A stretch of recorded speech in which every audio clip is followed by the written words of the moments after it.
Hey guys, Praveen here, and today I'm going to talk about this documentation portal page and how I did this with Tailwind CSS, Figma, Shadcn, and all the good stuff.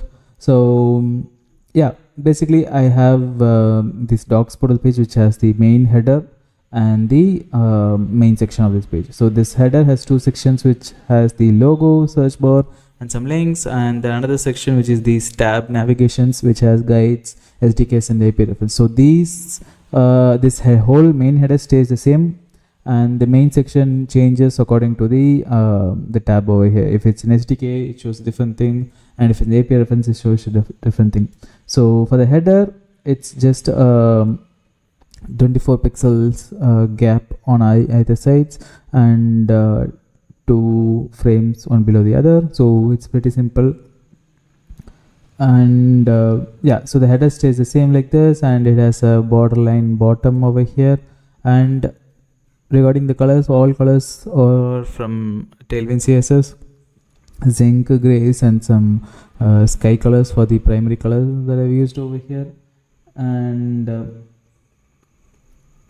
yeah, that's it for the header section. And for the main section over here, which has two assets, so the left navigation, which is this one, and the right navigation, which is this one. So yeah, these two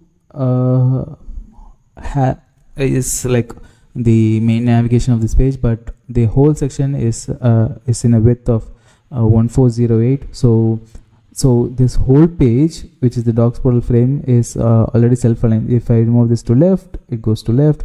I move this right, it goes to fully right. But I want it in the center, so it's fully centered. So that's how I maintain the this alignment over here. So everything is aligned with this gap. So yeah, that's basically it. So everything else inside the main section is auto layouted. All the calls are auto layouted, which is pretty simple.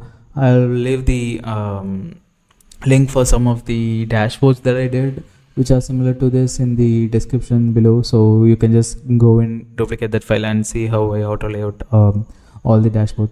So yeah, this is pretty simple. Let me know if you need to see me recreate this whole page itself, and yeah, I can go in and add things one by one, and I'll let you know how I auto layout everything. And regarding the font, everything is Geist font here.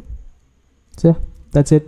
Let me know if this video was helpful, and if you want more videos like this, how I do it, and if you want more full in-depth creation videos like from scratch, how I create a dashboard, how I create a docs portal like this.